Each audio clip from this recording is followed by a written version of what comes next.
బట్టతలతో బాధపడుతున్నారా? ఆధునితనమైన పద్ధతిలో hair transplantation చేయబడును. Face clinic, Hyderabad. Welcome to Suman TV. నేను వెల్లి చక్రధర్. ఇవాళ మన ఎపిసోడ్లో వచ్చి పిఎంఎస్లో ఉన్న కంపెనీస్లో ది బెస్ట్ పర్ఫార్మెన్స్ ఎవరు మనం చూద్దామండి ఇవాళ. సో పిఎంఎస్ మ్యూచువల్ ఫండ్స్ కంటే ఎందుకు బెటర్, సో అది కూడా మనం వాళ్ళు చూద్దాం. సో ఇవాళ ఎపిసోడ్స్లో వచ్చి మనం తెలుసుకుంటుంది మెయిన్గా పిఎంఎస్ గురించి. సో ఈ పోర్ట్ఫోలియో మేనేజ్మెంట్ సర్వీసెస్ గతంలో చాలా ఎపిసోడ్స్ దీని గురించి మనం చేసాం. చాలామంది అడుగుతున్నారు, ఉన్న వాటిలో ది బెస్ట్ పిఎంఎస్ చెప్పండి, అసలు పిఎంఎస్కి మ్యూచువల్ ఫండ్స్కి డిఫరెన్స్ ఏంటి అని అడుగుతున్నారు. ఇప్పుడు చూడండి, చాలామందికి చెప్పాను, గత ఎపిసోడ్స్లో మనం కంటిన్యూ చేసాం, కవర్ చేసాం. పిఎంఎస్ అనేది ఒక మంచి ప్రోడక్ట్. ఒక వెల్త్ మనం ఫ్యూచర్లో క్రియేట్ చేయాలన్నా కూడా ఒక 20 yearsలో 20 crores కావాలి అంటే కేవలం 50 lakhs మాత్రమే ఇన్వెస్ట్మెంట్ చేసి మనం వదిలేస్తే మనం 20 yearsలో మనకి 20 crores అనేది వస్తుంది. దాంతో మన నెక్స్ట్ జనరేషన్స్ కూడా హ్యాపీగా ఉండొచ్చు అని చెప్పుకున్నాం. అయితే ఈ పిఎంఎస్ఎస్ అనేది ఎవరు రన్ చేస్తారు ఇండియాలో చూస్తే మెయిన్గా ముగ్గురు ఈ పిఎంఎస్ఎస్ని రన్ చేస్తారండి. ఫస్ట్ వచ్చి ఏఎంసి, ఒక అసెట్ మేనేజ్మెంట్ కంపెనీ, వాళ్ళు పిఎంఎస్ఎస్ని రన్ చేస్తారు. అలా అసెట్ మేనేజ్మెంట్ కంపెనీస్లో వచ్చేవి ఏంటి అంటే మనకి ఐసిఐసిఐ ప్రుడెన్షియల్ కావచ్చు, కొటాక్ కావచ్చు, నిప్పాన్ ఇండియా కావచ్చు, ఇవన్నీ కూడా మనకి అసెట్ మేనేజ్మెంట్ కంపెనీస్. వీళ్ళందరూ కూడా పిఎంఎస్ని హ్యాండిల్ చేస్తారు. నెక్స్ట్ వచ్చేసి ఏంటంటే బ్రోకింగ్ కంపెనీస్ ఉంటాయండి. సో బ్రోకింగ్ కంపెనీస్ అనేది వచ్చేసరికి మీకు మోతిలాల్ ఓస్వాల్ కావచ్చు, అలాగే ఒక డిస్ట్రిబ్యూటర్, నేషనల్ డిస్ట్రిబ్యూటర్ లాగా మనకి ఎన్జే వెల్త్ వాళ్ళు కావచ్చు, వీళ్ళు కూడా పిఎంఎస్ని హ్యాండిల్ చేస్తారు. అది బ్రోకింగ్ సెక్టర్స్లో. ఇంకొన్ని ఉంటారండి ప్రైవేట్ ఈక్విటీ ఫర్మ్స్ ఉంటాయి. సో ఈ ప్రైవేట్ ఈక్విటీ ఫర్మ్స్ వాళ్ళు కూడా పిఎంఎస్ని రన్ చేస్తారు. అట్లాంటి ప్రైవేట్ ఈక్విటీ ఫర్మ్స్లో మనం చూస్తే ఒక అబాకస్ కంపెనీ కావచ్చు, రెనైజెన్స్ కంపెనీ కావచ్చు, పూర్ణార్థ కావచ్చు, ఇట్లాంటి కంపెనీస్ అన్నీ కూడా, బయోన్ కావచ్చు, ఇట్లాంటి కంపెనీస్ అన్నీ కూడా మనకి వైటోక్, మనకి ఏఎస్కే అని ఇట్లా చాలా కంపెనీస్ ఉన్నాయండి. వీళ్ళందరూ కూడా మనకి పిఎంఎస్ని హ్యాండిల్ చేస్తారు. సో మనం ఒక్కొక్కళ్ళ దగ్గర వన్ ఆఫ్ ద బెస్ట్ పిఎంఎస్ని మనం ఇవాళ క్షుణ్ణంగా తెలుసుకుందాం. అయితే ఫస్ట్ మన ఏఎంసి గ్రూప్లోకి వచ్చేసి అందులో మెయిన్గా మనకి ఐసిఐసిఐ, కొటక్, ఆదిత్య బిర్లా, నిప్పాను, వైటోక్ ఇట్లాంటి కంపెనీలు అన్నీ ఉన్నాయండి. వాళ్ళందరూ కూడా పిఎంఎస్లో రన్ చేస్తున్నారు. సో పర్సనల్గా నా ఇన్వెస్టర్స్ కూడా వీటిలో చాలామంది ఇన్వెస్టర్స్ ఉన్నారు. సో ఉన్న అన్నిట్లోకి ది బెస్ట్ పర్ఫార్మర్గా ఐసిఐసిఐ ఉందండి ఇవాళ పిఎంఎస్. ఒకప్పుడు నిప్పాన్ పిఎంఎస్ కొంచెం బాగుండేది 3 years బ్యాక్, కానీ గ్రాడ్యువల్గా నిప్పాన్ పిఎంఎస్ కొంచెం డౌన్గ్రేడ్ అయింది. ఐసిఐసిఐ పిఎంఎస్ అనేది కొంచెం బాగా పర్ఫార్మెన్స్ చేసింది. సో ఐసిఐసిఐలో మెయిన్గా వచ్చి పైప్ అనేది ఒక మంచి mid cap and small cap కాంబినేషన్లో వచ్చిన పోర్ట్ఫోలియో ఉండేది ఐసిఐసిఐ వాళ్ళ పైప్. అయితే లాస్ట్ 1 yearలో 64% రిటర్న్ ఇచ్చిందండి. At the same time 3 years CAGR తీసుకున్నా కూడా మనకి 42% రిటర్న్ ఇచ్చింది. సో చాలామంది అంటారు మ్యూచువల్ ఫండ్స్లో మనకి చూస్తే మనకి హార్డ్లీ ఒక ఫ్యూ ఫండ్స్ మాత్రమే 60%ని క్రాస్ చేసిన తర్కాలు ఉన్నాయి. మనం తీసుకుంటే క్వాంట్ స్మాల్ క్యాప్ తీసుకుంటాం. చూడండి, క్వాంట్ స్మాల్ క్యాప్ వచ్చేసరికి ఏంటంటే స్మాల్ క్యాప్, ప్యూర్గా స్మాల్ క్యాప్లో మాత్రమే ఇన్వెస్ట్మెంట్ చేసి 70% ఇచ్చిన 60% ఇచ్చిన తర్కాలు ఉన్నాయి. అయితే ఇక్కడ చూడండి, స్మాల్ క్యాప్స్ అంటే ఏంటంటే 200% రిస్క్ ఉన్న స్టాక్స్ అని చెప్పొచ్చు. ఈక్విటీ అంటేనే రిస్క్తో కూడిన మార్కెట్, రిస్క్తో ఉన్న రిటర్న్స్ వస్తాయి. లార్జ్ క్యాప్ అంటే 100% రిస్క్ అనుకుందాం, మిడ్ క్యాప్ అంటే 150% రిస్క్ అనుకుందాం, స్మాల్ క్యాప్ అనేసరికి 200% రిస్క్ అనుకుందాం.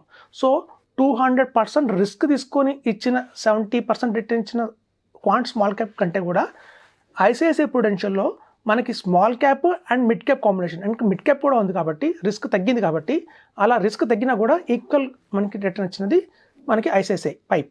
అయితే చూడండి, మనం ఐసిఐసిఐ పైప్లో చాలామంది నా ఇంట్రెస్ట్ చేత నేను 50 lakhs ఇన్వెస్ట్మెంట్ చేయించాను, 80 lakhs ఇన్వెస్ట్మెంట్ చేయించాను. సో 80 lakhs 50 lakhs నేను ధైర్యంగా ఒక్క పిఎంఎస్లో నేను ఇన్వెస్ట్మెంట్ చేయిస్తున్నాను.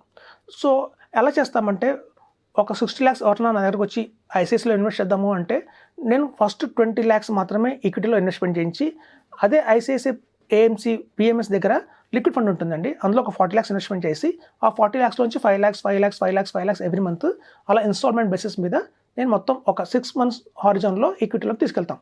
సో మేము జనరల్గా చేసే ప్రాక్టీస్ అదే. ఇప్పుడు చూడండి, ధైర్యంగా ఎవరన్నా సరే 50 lakhs ఒక్క క్వాంట్ స్మాల్ క్యాప్లో ఇన్వెస్ట్మెంట్ చేశారా? ధైర్యంగా చేయరు.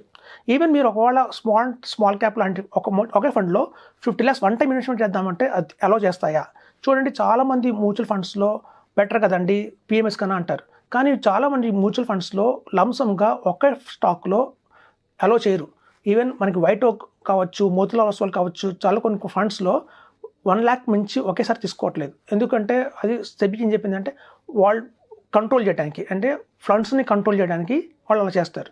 రేపొద్దున ఫ్యూచర్లో ఇంకో ఎలాంటి కండిషన్స్ కూడా వచ్చంటే రిడమ్షన్ కూడా మనకు ఒకేసారి పర్మిషన్ ఇచ్చే అవకాశం కూడా ఉండకపోవచ్చు మ్యూచువల్ ఫండ్స్లో అని అనుకుంటున్నాను. సో అట్లాంటి టైంలో మనం కంపేర్ చేస్తే పిఎంఎస్ ఇస్ ద బెస్ట్.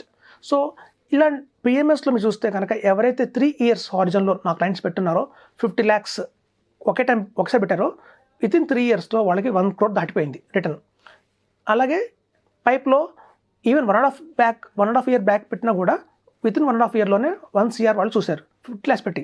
ఎందుకంటే లాస్ట్ మంచి బుల్ రన్ వచ్చింది లాస్ట్ ఇయర్, దానివల్ల మంచి అపారమైన రిటర్న్స్ అయితే వాళ్ళు వచ్చాయి. సో ఇదండి.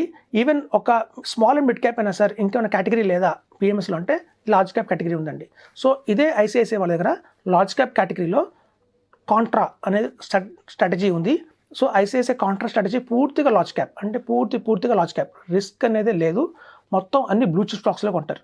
సో అట్లాంటి బ్లూ చిప్ స్టాక్స్లో కొన్న ఈ కాంట్రా ఫండ్లో కూడా చూస్తే 42% రిటర్న్ ఇచ్చిందండి.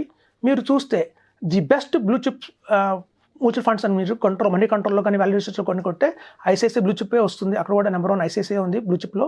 మీకు చూస్తే నెక్స్ట్ వచ్చి ఎంఆర్ఐఎస్ కావచ్చు, ఏదైనా అదర్ కంపెనీస్ మంచి ఉంటాయి. కొన్ని వాటి సిఏజీఆర్ చూస్తే లాస్ట్ 1 yearలో కొన్ని 30%, 24%, 22%, 26% ఇస్తాయి. కానీ ఇవి ఏకంగా 42% రిటర్న్ ఇచ్చింది. సో కాబట్టి మన దగ్గర కెపాసిటీ ఉంది అంటే మాత్రం మ్యూచువల్ ఫండ్స్కి వెళ్ళకండి. పిఎంఎస్ ఇస్ ఆల్వేస్ బెస్ట్ అని చెప్తున్నాను. సో ఒక ఐసిఐసిఐ పొటెన్షియల్ అనేది మీకు తెలుసు, ఒక మంచి బ్రాండ్ ఉన్న ఏఎంసీ. సో అట్లాంటి ఏఎంసీ రన్ చేసే పిఎంఎస్లో ఇప్పుడు చూడండి చాలామంది దగ్గర నాకు తెలిసి 1.5 year బ్యాక్ కావచ్చు, 3 years బ్యాక్ కావచ్చు, ఐసిఐసిఐ బ్యాంక్లో యాజ్ ఏ ఫిక్స్డ్ డిపాజిట్గా కొన్ని కోట్లు ఉండొచ్చు. అలాగే ఐసిఐసిఐ మ్యూచువల్ ఫండ్స్లో వాల్యూ డిస్కవరీ ఫండ్లో కావచ్చు, అలాగే బ్లూ చిప్లో కావచ్చు 25 lakhs, 20 lakhs, 30 lakhs పెట్టి ఉండొచ్చు. సో 3 years బ్యాక్ ఎవరి దగ్గర అయితే కనుక లంసమ్గా 50 lakhs అవైలబిలిటీలో ఉన్నాయో వాళ్ళు ఒక మంచి ఆపర్చునిటీ వాళ్ళు మిస్ అయినట్టే కదా పిఎంఎస్ గురించి తెలియకపోతే. సో కాబట్టి ఏంటంటే ఇప్పటి నుంచి తెలుసుకోండి, PMS is the best option. మీ దగ్గర కన్నా ఐడియల్గా చాలా స్టాక్స్ ఉన్నా, లేదంటే ఇప్పుడు చూడండి చాలామంది దగ్గర కొన్ని స్టాక్స్ కొనిపెడుతూ ఉంటారు, చాలా స్టాక్స్ కొంటారు. ఒక బ్రోకర్ దగ్గర ఒక 20 lakhs స్టాక్స్ ఉండొచ్చు, ఇంకో బ్రోకర్ దగ్గర 60 స్టాక్స్ ఉండొచ్చు. ఇట్లా చాలా స్టాక్స్ చేస్తే ఏమవుతుందంటే దగ్గర 80 స్టాక్స్, వాళ్ళకి అందులో ఎన్ని స్టాక్స్ అమ్మాలి, ఎన్ని స్టాక్స్ కొనాలి తెలియదు. సో అట్లాంటి స్టాక్స్ కూడా మీరు పిఎంఎస్కి ట్రాన్స్ఫర్ చేసేయచ్చు. మీరు పాకెట్లోంచి ఇన్వెస్ట్మెంట్ చేయకుండా 50 lakhsని మా దగ్గర ఈ స్టాక్స్ ఉన్నాయండి అంటే మాత్రం ఆ స్టాక్స్ని వాళ్ళ దగ్గర ట్రాన్స్ఫర్ చేసేసుకొని అక్కడి నుంచి పిఎంఎస్ అనేది రన్ చేస్తారు. సో కాబట్టి ఏఎంసీ వైజ్లో ఉన్న బెస్ట్ ఐసిఐసిఐ అని చెప్పుకున్నాం. కానీ ఈ ఐసిఐసిఐ కంటిన్యూ అవుతుందా లేదా అనేది ఎవ్రీ ఇయర్ మనం రివ్యూ చేసుకోవాలండి. సో మాలాంటి అడ్వైజర్స్ ఏం చేస్తారంటే ఇవాళ మీకు ఐసిఐసిఐ రికమెండ్ చేస్తాను. ఫ్యూచర్లో గతంలో నిప్పాన్ చేసేవాడిని రికమెండేషన్, నిప్పాన్ కొంచెం తగ్గిపోయింది, ఇప్పుడు ఐసిఐసిఐ పైకి వెళ్ళింది కాబట్టి ఐసిఐసిఐ ఉంటున్నాం. ఫ్యూచర్లో కొటక్ ముందుకు వెళ్ళొచ్చు, లేదా ఆదిత్య బిర్లా వాళ్ళు కూడా పర్ఫార్మెన్స్ చాలా బాగుంది రాబోయే రోజుల్లో. సో రేపొద్దున ఫ్యూచర్లో వైట్ ఓక్ కూడా పర్ఫార్మెన్స్ పెరగచ్చు as a mutual fund house కింద. సో అట్లాంటివి ఏమన్నా వాళ్ళు బాగుంటే ఐసిఐసిఐ నుంచి మనం రికమెండ్ చేస్తాము, సార్ ఐసిఐసిఐ కన్నా కొంచెం వేరే బాగున్నాయి వీటికి మూవ్ అవుదామని చెప్పి. కాబట్టి ఎప్పుడు కూడా పిఎంఎస్లో బ్లైండ్గా ఇన్వెస్ట్ చేయకండి, అడ్వైజర్ సహాయం తీసుకోండి. సో మనం ఫ్యూచర్లో కావాలి అంటే అటు మారకూడదా, అదే కంటిన్యూ చేయాలనేది ఒక క్లారిటీ అయితే ఇస్తారు. నెక్స్ట్ బెస్ట్ వచ్చి మనం అనుకున్నాం ఒకవేళ డిస్ట్రిబ్యూటర్స్లో ఎవరు నెంబర్ 1 అని. డిస్ట్రిబ్యూటర్స్ చాలామందికి ఎన్జే ఇండియా అనేది 25 years బ్యాక్ కంపెనీ అండి. ఇది 1994లో స్టార్ట్ చేశారు. యాక్చువల్గా చాలా మంచి లాంగ్ ఎప్పటి నుంచో మంచి జర్నీ ఉంది వాళ్ళది. సూరత్ హెడ్ ఆఫీస్ ఉంటుంది. సో అక్రాస్ ఇండియా కూడా వాళ్ళు 120+ బ్రాంచెస్ ఉన్నాయి, 40 lakh కస్టమర్స్ ప్లస్ ఉన్నారు. అలాగే 1,25,000 crore AUM మెయింటైన్ చేస్తున్నారు యాజ్ అడ్వైజర్స్గా. రిప్యూటెడ్ కంపెనీ అంటే వీళ్ళది పిఎంఎస్ కూడా ఉంది. యాక్చువల్గా చాలామందికి ఈ విషయం తెలియదు. NJ PMS is the best PMS. వాళ్ళ పిఎంఎస్ ఎలా ఉందో మనం రిటర్న్స్ చూద్దాం ఇప్పుడు. సో వాళ్ళ దగ్గర కూడా బ్లూ చిప్ కేటగిరీ అని మల్టీ క్యాప్ కేటగిరీ ఉంది. ఇప్పుడు చూడండి ఎన్జేలో ఉన్న బ్యూటీ ఏంటంటే మల్టీ క్యాప్ వాళ్ళది ఉంది, అంటే అందులో large cap, mid cap, small cap 3 వాళ్ళు ప్రాపర్గా స్టాక్స్ కొంటున్నారు. వాటికి సంబంధించి దాని రిటర్న్ చూసినా కూడా లాస్ట్ 1 yearలో 64% సిఏజీఆర్ ఇచ్చింది. అలాగే 3 years హారిజన్లో కూడా 34% సిఏజీఆర్ ఇచ్చిందండి. మనం కన్సిస్టెంట్గా చూస్తున్నాం తన పర్ఫార్మెన్స్ ఎంత బాగుంది అనేది. సో మీరు చూస్తే ఎన్జే ఈ వెల్త్ వాళ్ళ పిఎంఎస్. ఇప్పుడు చాలామంది మ్యూచువల్ ఫండ్స్ కొంటారు. వాళ్ళ దగ్గర 1 crore ఇన్వెస్ట్ చేసిన మ్యూచువల్ ఫండ్స్ ఉన్న ఇన్వెస్టర్స్ ఉన్నారు. అలాగే 2 crores ఇన్వెస్ట్మెంట్ చేసిన మ్యూచువల్ ఫండ్ ఇన్వెస్టర్స్ ఉన్నారు. వాళ్ళకి తెలియదు వాళ్ళ దగ్గర పిఎంఎస్ కూడా ఉంది అని చెప్పి. ఇప్పుడు చూడండి ఒక బంగారం షాప్లోకి వెళ్తే సిల్వర్ ఉంటుంది, గోల్డ్ ఉంటుంది. అలాగే ఒక్కొక్క డిస్ట్రిబ్యూటర్ దగ్గర పిఎంఎస్లు ఉంటాయి, మ్యూచువల్ ఫండ్స్ ఉంటాయి. చాలామంది మ్యూచువల్ ఫండ్స్ తీసుకుంటారు, పిఎంఎస్కి వెళ్ళరు. కాబట్టి అవేర్నెస్ లేక మీరు ఎన్జేఎల్లో కనుక మీ దగ్గర 50 lakhs అండ్ అబోవ్ కనుక పోర్ట్ఫోలియో ఉంది మ్యూచువల్ ఫండ్స్లో అంటే మాత్రం పిఎంఎస్లోకి మూవ్ అవ్వండి. బ్రహ్మాండమైన రిటర్న్స్ ఉన్నాయి. మల్టీ క్యాప్లో ఏమవుతుందంటేనండి, లార్జ్ క్యాప్లో ఇన్వెస్ట్మెంట్ చేస్తారు, మిడ్ క్యాప్లో ఇన్వెస్ట్మెంట్ చేస్తారు, స్మాల్ క్యాప్లో ఇన్వెస్ట్మెంట్ చేస్తారు. దానివల్ల రిస్క్ కూడా తగ్గిపోతుంది. మొత్తం స్మాల్ క్యాప్స్లో పెట్టట్లేదు కదా. సో ఎప్పుడైతే లార్జ్ క్యాప్ కూడా పార్టిసిపేషన్ ఉంది అంటే మాత్రం రిస్క్ తగ్గింది. సో రిస్క్ తగ్గి తర్వాత కూడా రిటర్న్ ఇచ్చారు. ఇలా మనం కంపేర్ చేస్తే కనుక ఐసిఐసిఐ కన్నా ఎన్జే బెటర్ అనిపిస్తుంది. ఎందుకంటే ఐసిఐసిఐ చూడండి, పైప్లో small and mid cap combination అది. ఇక్కడ లార్జ్, మిడ్, స్మాల్ కాంబినేషన్ అది. అంటే రిస్క్ ఇంకా తగ్గింది. రిస్క్ తగ్గింది, రిటర్న్ కూడా బరాబర్ మనకి 64% ఇచ్చింది. సో కాబట్టి నా ఇన్వెస్టర్స్ చాలామంది ఉన్నారండి ఇందులో. ఎన్జే, ఈ వెల్త్, పిఎంఎస్లో లాస్ట్ 3 years బ్యాక్ ఎవరైతే పెట్టారో 50 lakhs, వాళ్ళకి 120 lakhs దాకా టచ్ అయిపోయింది. సో 1.5 year బ్యాక్ పెట్టిన వాళ్ళు కూడా మంచి రిటర్న్స్ ఉన్నాయి. వాళ్ళు ఇన్వెస్ట్మెంట్ చేయడమే కాదు, ఇప్పుడు వాళ్ళ ఫ్రెండ్స్కి, వాళ్ళ రిలేటివ్స్ కూడా చెప్తున్నారు ఇది పిఎంఎస్ మేము చూసాం ఎన్జే వెల్త్లో చాలా బాగుంది, మీరు కూడా ఇన్వెస్ట్మెంట్ చేయండి రికమెండేషన్స్ చేస్తున్నారు వాళ్ళు స్ట్రాంగ్గా. సో ఇప్పుడు చూడండి 3 years నుంచి నేను ఇందులో ఈ ఫీల్డ్లో ఉన్నాను.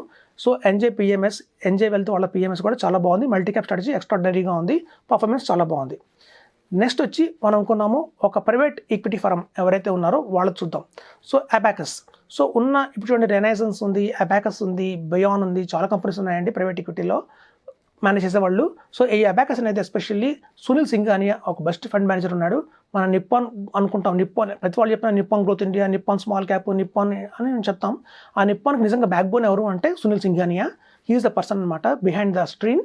సో ఆయన రన్ చేసేదే ఈ అబాకస్. సో ఈ అబాకస్ పిఎంఎస్ కూడా small and mid cap strategy వాళ్ళది ఉంది. 52% రిటర్న్ ఇచ్చిందండి. సో అలాగే ఆల్ క్యాప్ అంటే ఏంటంటే large cap and mid cap కాంబినేషన్లో ఆల్ క్యాప్ స్ట్రాటజీ వాళ్ళది ఉంది. అది 40% రిటర్న్ ఇచ్చింది లాస్ట్ ఇయర్. సో కన్సిస్టెంట్గా కూడా 37% రిటర్న్లో ఉన్నాయి సిఏజీఆర్స్. సో ఇది one of the best PMS in private equity నేను చెప్తున్నాను. సో కాబట్టి చూడండి, మ్యూచువల్ ఫండ్స్ కంటే కూడా పిఎంఎస్ అధిక లాభాలు వస్తున్నాయి. మనకి ఇవాళ మీకు అంకెలతో చెప్పాను నేను, మీరు కంపేర్ చేసుకోండి. మీ దగ్గర పోర్ట్ఫోలియో 3 years బ్యాక్ మ్యూచువల్ ఫండ్స్లో ఉంటే మీకు నిజంగా అంతంత రిటర్న్ వచ్చాయా? మనం సాధారణంగా చేసిన పెద్ద మిస్టేక్ ఏంటంటే మ్యూచువల్ ఫండ్స్లో ఒక్క దగ్గర పెట్టము, తీసుకెళ్ళి ఒక పెరాక్ డిక్లెక్సీ cap, Quant small cap, Nippon India small cap, SBI contra fund అని అలాగే చాలా ఫండ్స్ డివైడ్ చేసేస్తాం. అలా మొత్తం డివైడ్ చేయడం వల్ల పెద్ద నష్టం ఏంటంటే రిటర్న్ అనేది బాగా తగ్గిపోతుంది. ఈవెన్ నేను కూడా మ్యూచువల్ ఫండ్ అడ్వైజర్గా నేను కూడా అలా మ్యూచువల్ ఫండ్స్లో ధైర్యంగా నేను ఒక ఫండ్ చెప్పలేనండి. ఎందుకు కన్ఫ్యూజన్ ఎక్కువ అవుతుంది. మన కంటి ముందు ఒక 10 కనిపిస్తాయి best funds. So 10 best funds ఉన్నాయి కదా మన కంటి ముందు అని చెప్పి మనం 10లో ఇన్వెస్ట్ చేస్తాం. అక్కడ పెద్ద పొరపాటు. అలాంటి మిస్టేక్ని కరెక్ట్ చేసేదే పిఎంఎస్. సో కాబట్టి ఏంటంటే మనం ఇన్ని స్టాక్స్ కొనకుండా, ఇన్ని మ్యూచువల్ ఫండ్స్ కొనకుండా మొత్తం కన్సాలిడేట్ చేసి ఒక చోట పెడితే మాత్రం రిటర్న్స్ అనేవి బ్రహ్మాండంగా వస్తాయి. సో మనకి ప్రూవెన్ కూడా ఉంది. పిఎంఎస్ బజార్ అంటారండి. ఇప్పుడు మనకి వాల్యూ రీసెర్చ్, మనీ కంట్రోల్ ఎట్లయితే మనకి సైట్స్ ఉన్నాయో బెస్ట్ మ్యూచువల్ ఫండ్స్ చూసుకోవడానికి, అలాగే పిఎంఎస్ అండ్ ఏఎఫ్ వరల్డ్ కావచ్చు, పిఎంఎస్ బజార్ కావచ్చు, ఇవన్నీ కూడా ది బెస్ట్ పిఎంఎస్ సెలెక్ట్ చేసుకోవడానికి ఉపయోగపడతాయి. థ్యాంక్స్ అండి. సుమన్ టీవీలో మీ పర్సనల్ అండ్ బిజినెస్ ప్రమోషన్స్ కోసం కింది నెంబర్కి కాంటాక్ట్ చేయండి.